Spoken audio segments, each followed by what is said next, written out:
I am so excited for this podcast, more excited for this podcast than maybe any other one that I've done. I think this is a good case that this is the most important Parsha podcast in the 5 years and the 288 episodes of the Parsha Podcast. And I want to say boldly, maybe a bit foolishly as well, that maybe this is the most important podcast of any podcast in history. That is indeed a bold claim, but listen to it. And afterwards, you tell me if there is merit to that quite sensational and maybe even a touch bombastic claim. As always, my email address is rabbiwalby@gmail.com. So this week is Parshas Toldos, and we meet an unlikely set of twins. Of course, we have Jacob, who's going to become the forefather of the Jewish people, the successor to Abraham and to Isaac, one of the great heroes of Jewish history. In fact, the eponymous forefather of the Jewish people. He's going to be called Israel. And his twin brother, his older brother, Esav, the villain, Esav, one of the worst people in history. He wants to murder Jacob even. Terrible guy. And he is the twin brother. And it's very interesting to study these two people, these two siblings, these two brothers, these two twins. And specifically to study how does someone like Esav come from Isaac, from Rebekah, from such a holy background? How does someone like Esav emerge to become such a terrible person? So let's start with chapter 26, verse 34. This is right before the episode of the blessings where Isaac wants to give a blessing to Esav, his older son, and Rebekah orchestrates a heist when Jacob impersonates Esav and he comes and he steals the blessings. But right before that, we read the following verse, chapter 26, verse 34. Esav was 40 years old and he married. He married a woman by the name of Yehudis, Bas Be'eri, a woman named Basmas, Bas Elon. There's a very intriguing Rashi. What does Rashi say here? Rashi says, Esav is comparable to a pig. Quotes a verse in Psalms, Yichar semenu chazir miyar. Why is Esav comparable to a pig? Because when a pig lies down, it spreads out its hooves as if to say, look, I am pure. So too, the people of Esav, Esav's people, they steal and they plunder, but they present themselves as if they are kosher. For 40 years, Esav would snatch women from their husbands and would assault them and would oppress them. But when he turned 40, he said, hey, my father Isaac, when he was 40, he got married. So you know what? I'm 40. I also should get married right now. What an interesting teaching in Rashi. Esav is like a pig. Now we know that there are 2 signs needed to make an animal kosher. It has to have split hooves and it has to chew its cud. And there are 4 animals, and only 4 animals, that have one but not the other. And the pig is the one animal that has split hooves but does not chew its cud. And therefore it's treif, it's not kosher. However, Rashi tells us that the nature of the pig is to try to accentuate and to try to amplify and to show the world, to publicize its one kosher credential. So when it lies down, it spreads out its front feet as if to show the whole world, look, I'm kosher. But Rashi, based upon the Midrash, explains that it's falsely portraying itself as kosher. Look at me. I have split hooves and I'm kosher, when of course it's not, because it doesn't chew its cud. And we're told here that Esav is like a pig, totally unkosher, but trying to pass himself off as if he was really righteous. And he starts mimicking his father's external behavior, despite Esav's gross moral depravity. Esav says, oh, my father gets married at 40. I'm also going to get married at 40. I'm just as holy as Isaac. The truth is, Esav is a total womanizer. He's a philanderer. He's a promiscuous person. But he tries to pass himself off as kosher, like a pig. Okay, so here's where it gets interesting. The pig, the animal with split hooves that does not chew its cud, that's not the only animal that Esav is compared to in this week's Parsha. Chapter 25, Jacob is making a red lentil stew, and Esav arrives from the field, and he's tired, and he tells Jacob, he tells him, Haliteni na, give me some to eat from this very, very red food, because I'm very tired, and that's why we're told he is called Edom. Edom means red, and he said this red thing, and therefore he's called Edom. But what does it mean, haliteni na, give me to eat? It's a very unusual word. Says Rashi, what does it mean, haliteni na? I will open up my mouth, that's what Esav is saying, I will open up my mouth, and you will pour a lot of this red stew into my mouth. And then continues Rashi. As we see in the Talmud, in the book of Shabbos, it tells us that on Shabbos, you are not allowed to force feed a camel, but you are allowed to feed it by pouring it into its mouth. And the word that the Talmud uses is mal'itin. The same word over here, haliteni, mal'itin. It's a word, it's a verb that describes how camels are normally fed. So when Esav comes in from the field and he's hungry and he says, feed me, says Rashi, what he's in effect saying is feed me like a camel. Now what an amazing thing. In addition to being compared to the pig, Esav is being compared to the camel as well. Now what do we know about the camel? Well, it's one of the three animals that we're told that chew its cud, but don't have split hooves, and therefore they have one of the signs of being kosher, but not the other.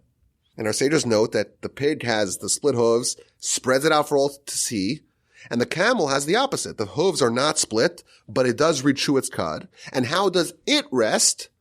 If you ever see a camel resting, it folds its feet under itself and it spreads its neck out. So it's the opposite.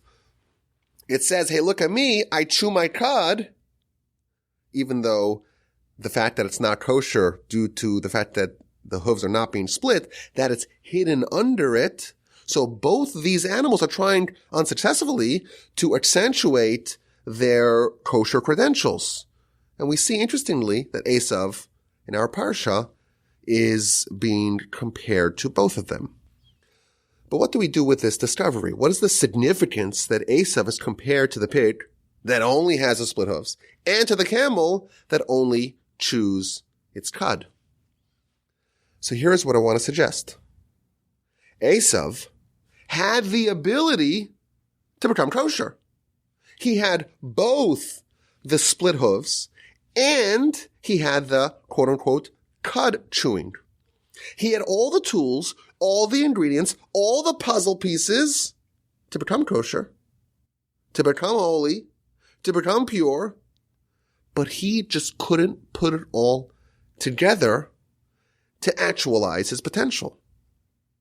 His problem was not one of ability.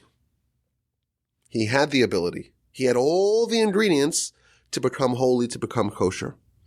His problem was that he didn't find a way to make his different abilities work together, become synchronized to result in being kosher, being holy. If only Esav had managed to find a way to get the different pieces working in concert, he could have taken his split hooves and his cud chewing, so to speak, the two components needed to become kosher. Had he married them together, indeed, he would have been a wonderful finished product. But he didn't do it. His abilities were disjointed. His disparate kosher parts were not working in tandem as one, and therefore he remained non-kosher. And sadly, he developed into the terrible villain that he became. Now, we've already mentioned in the past the following provocative idea. When Esav was killed by the deaf grandson of Jacob, He was decapitated and his head rolled into the cave. So my grandfather used to always say that his head, his cognitive capacities, was just like the rest of the people interred there, i.e., just like the forefathers. But his problem was that it didn't penetrate his body. He could have become great. He could have become as great as Abram, Isaac, and Jacob. There could have been 4. Abram, Isaac, Jacob, and Esav. He could have been that 4th link in the chain. He could have become great, but because he did not execute effectively, we have this terrible, tragic result.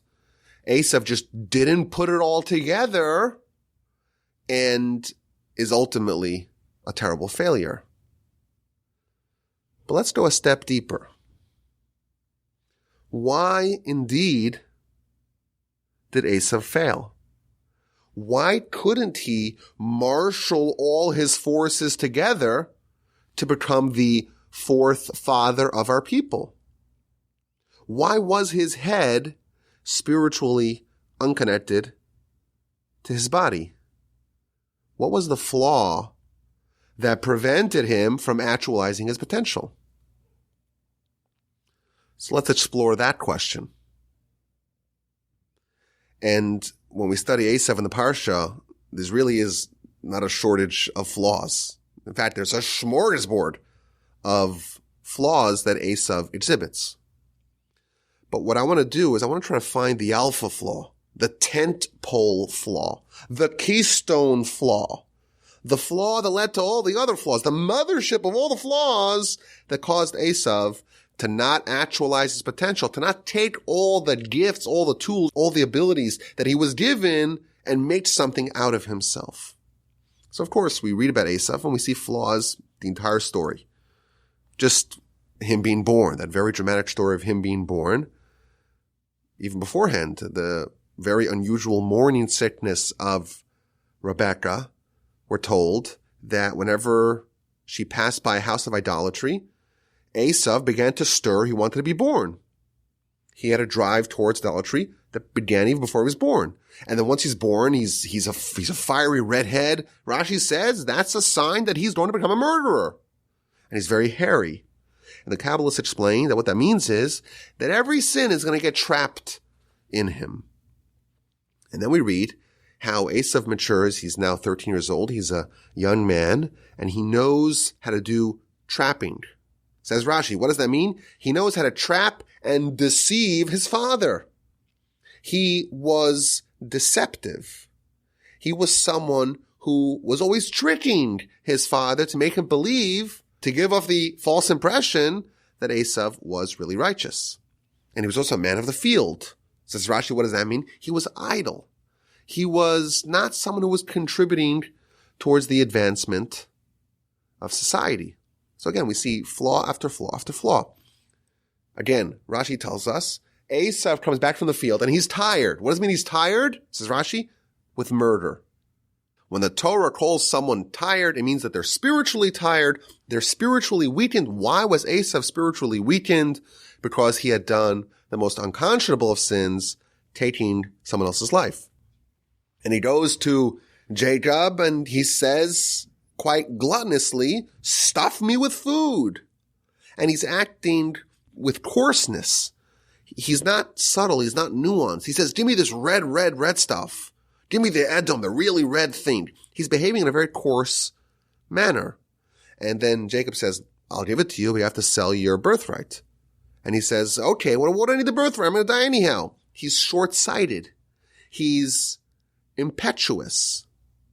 Again, we see flaw after flaw, and we're looking for the flaw that prevented Esav from becoming great, that precluded him from taking all the pieces that he had and making something special, like what he could have been the 4th installment of the patriarchs.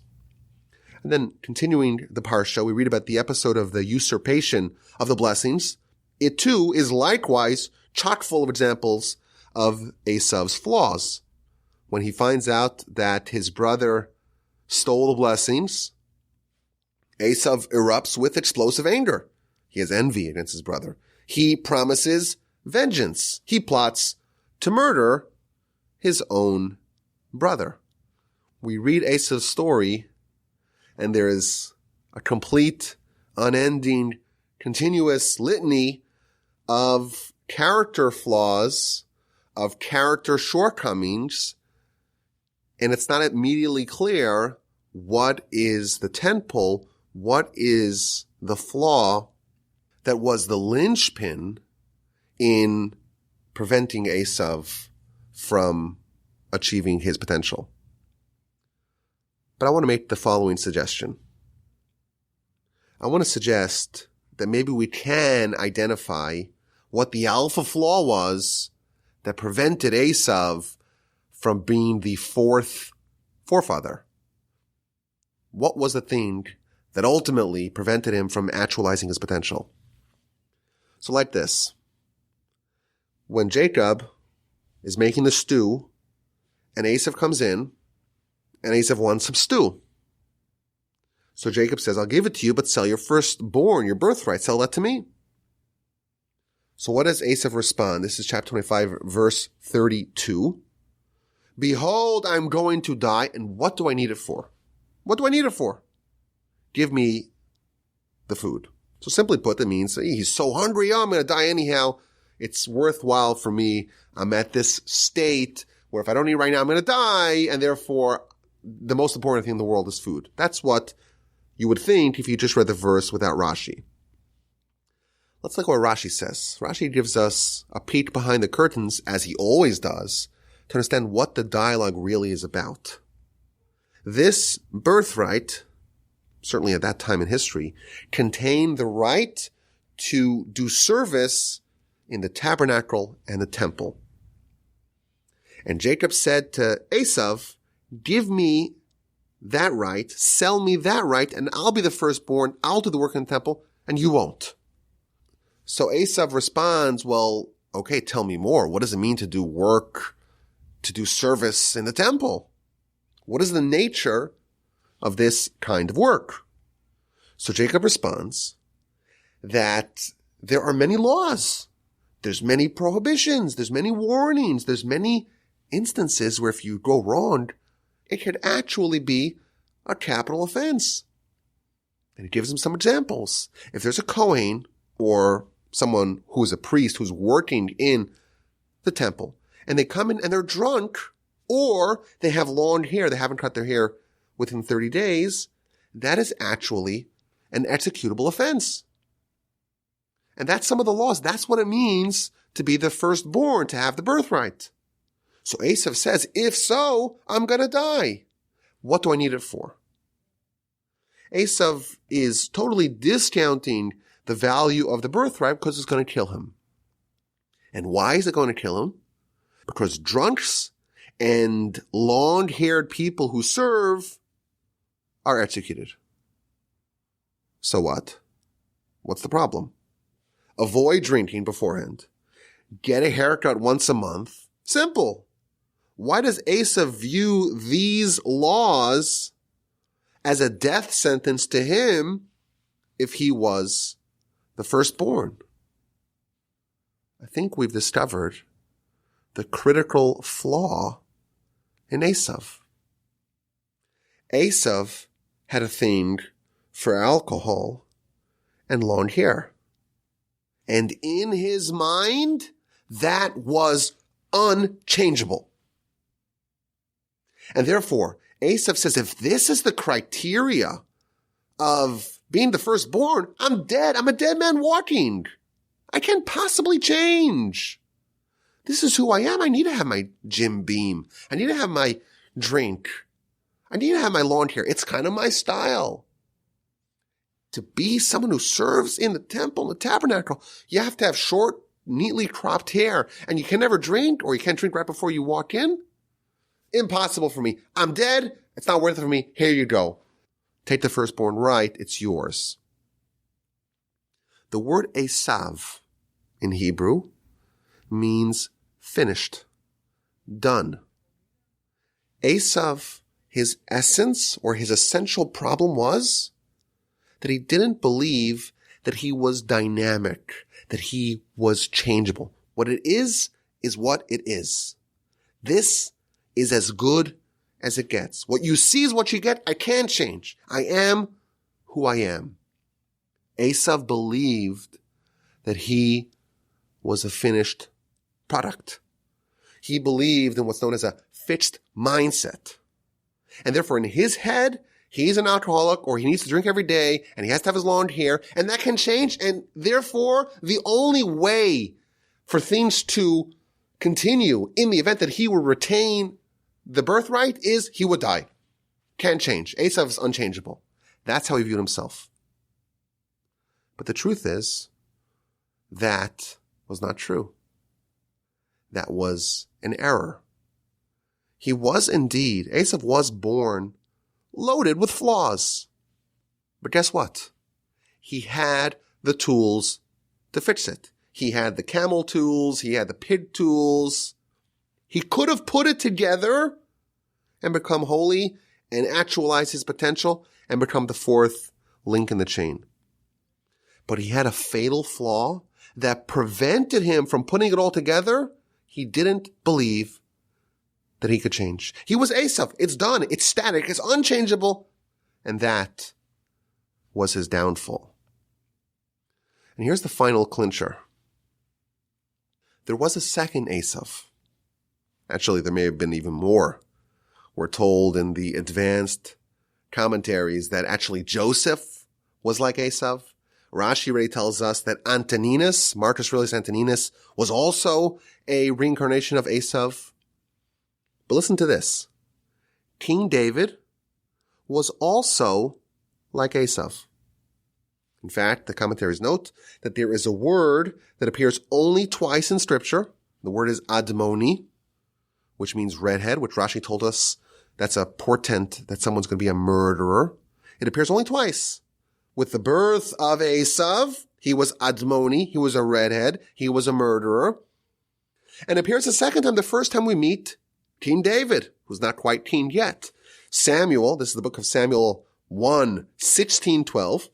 Samuel was told by God, one of Jesse's sons is going to replace Saul as king. And he goes to Jesse's house and tries to find the candidate, and all of Jesse's sons are not the one. But there's another one.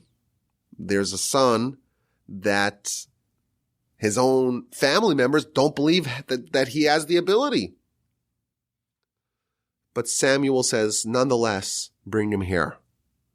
So they bring him, and the first description that we have, the first word told us in Scripture about David, Vehu Admoni. He is an Admoni. He's a redhead. The exact word that appears, again, only one other place in Scripture with respect to Esav. But the verse continues. Im Yefei Einayim. He was a redhead, an Admoni, like Esav, with beautiful eyes. V'tovri, in good appearance. And the Midrash in this week's Parsha tells us that when Samuel saw David, he was worried. He says, wait a minute, this looks like a total replica of Esav. He's going to be a murderer like Esav. But God said to him, no, he has beautiful eyes. Esav was a murderer and killed on his own volition. David's going to be a murderer, but he's going to use the eyes, i.e. the eyes of the nation, namely the Sanhedrin, and only with the authority and jurisdiction of the Sanhedrin will he murder. I want to suggest another way to look at this, maybe to frame this a little bit differently. David was an Admoni like Esav, both redheads. David was a murderer like Esav. But unlike Esav, David believed in the concept of change. He was an Admoni with beautiful eyes. He was full of flaws like Esav, but he had great eyes, great vision. Unlike Esav, David could envision a better future for himself. He had great eyes. He could see himself in the future being different than the way he is now, at present time. His eyes allowed him to believe that change is possible. He was a carbon copy of Esav, with one exception. They were both Admoni. They were both redheads. They were both murderers. But David had Yefei Einayim. He had beautiful eyes. He believed in the capacity to change. And that is the only thing that separated the two, but that is the sole prerequisite to indeed change. And indeed, of course, David is one of the heroes of the Jewish people. Kabbalistically, we're told David is the fourth forefather. And of course, his prayers, his repentance, everything about David is all screaming change. David, of course, is the author of the sentence, Evan Moasu Abonim. There was a stone that was reviled by the builders, but it became the keystone. He was someone who was reviled. He was someone who was discounted, someone who no one believed could become anything. And when the prophet saw him, he saw Esav. But ultimately, what happened? He became the keystone. He became the Mashiach, the Messiah, the anointed one of God. He actualized his potential because he had those beautiful eyes. He had the ability to change. And indeed, there are 4 entrants into the chariot of God. Abraham, Isaac, Jacob, the 3 forefathers. And you know who else is there? David.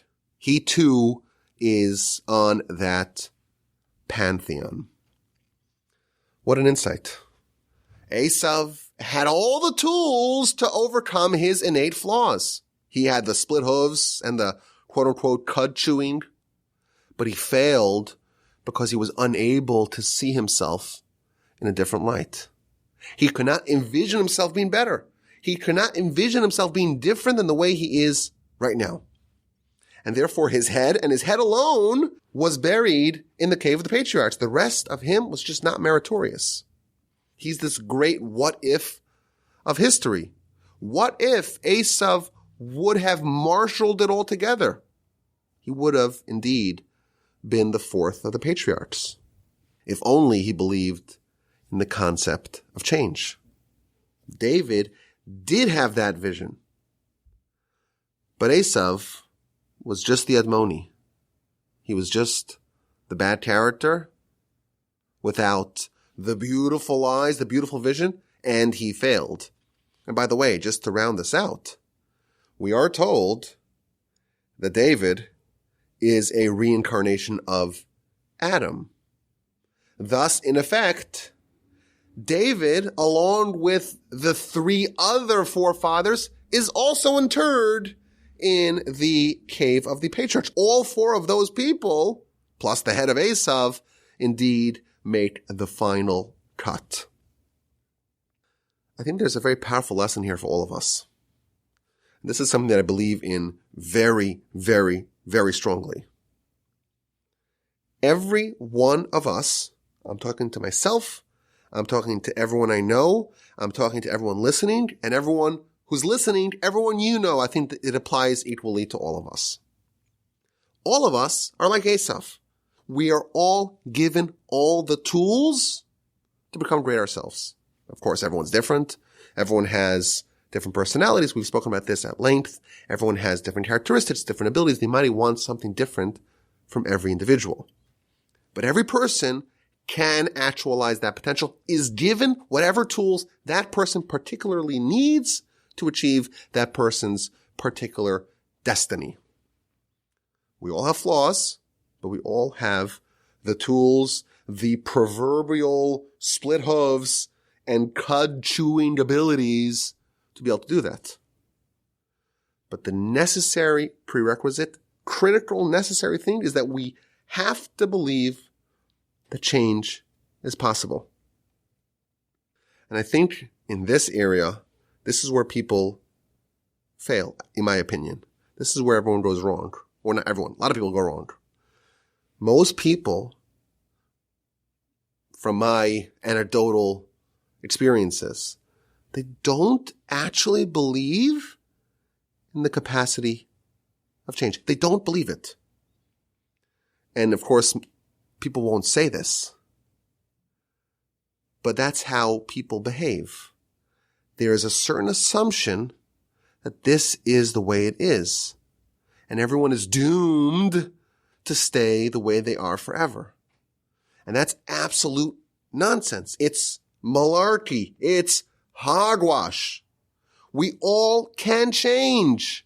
We all can actualize our potential.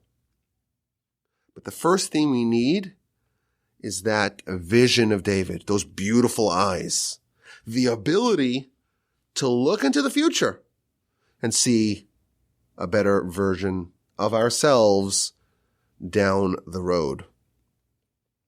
Now, I do have a Kabbalistic addendum to this idea that, please God, I'm going to include in tomorrow's email newsletter.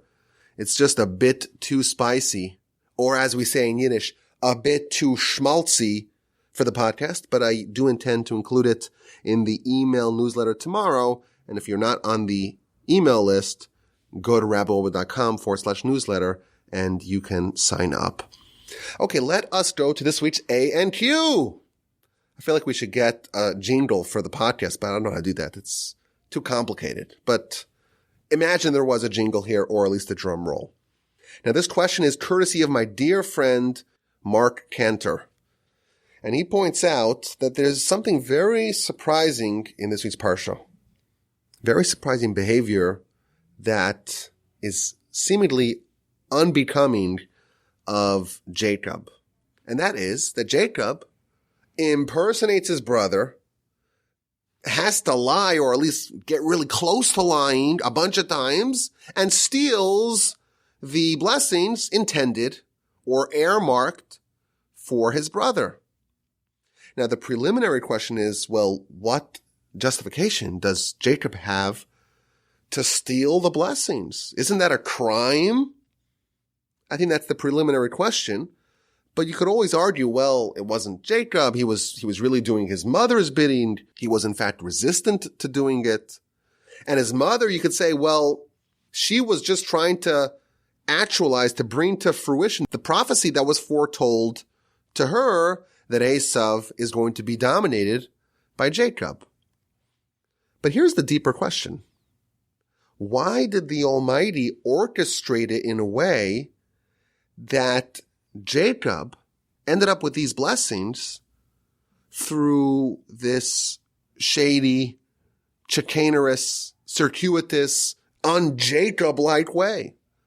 Surely there are other ways he could have ended up with these blessings. There's all kinds of ways you could imagine to make the blessings go to Jacob without him and his mother doing this very shady-looking heist.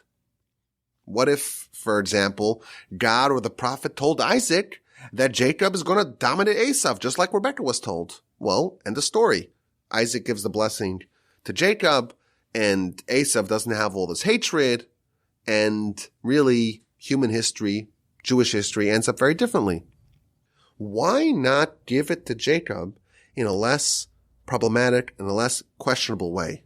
It's almost as if it had to have happened in this problematic way. And the question is, why? And as always, you can email me, rabbiwolbe@gmail.com. Okay, last week we asked 2 questions in our A and Q session. Question number 1 was, why was Ephron, who not only wasn't righteous, he was actually a portrait of bad character, how did he end up with the holiest real estate, the parcel of land of the cave of the patriarchs? Question number 1. Question number 2, the Midrash points out that there's 3 places that are bought with money in Scripture, and that is Jerusalem, bought by David, Shechem, the suburbs of Shechem that were bought by Jacob, and the cave of the patriarchs that was bought by Abraham. And the question is, what is the significance of these 3 places in particular? I want to read to y'all an answer that was sent in by a listener named Sam. It was written so well, he did such a good job that I'm just going to read what he said verbatim.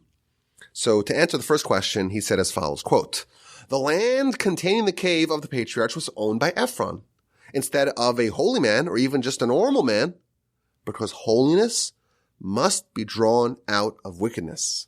Noah was great in his time, at least in part because of his contemporaries' wickedness. Lot had to be brought out of the most wicked city, Moses sprung himself from Egypt, a den of idolatry and sin, and then Moses led the Hebrews out of Egypt.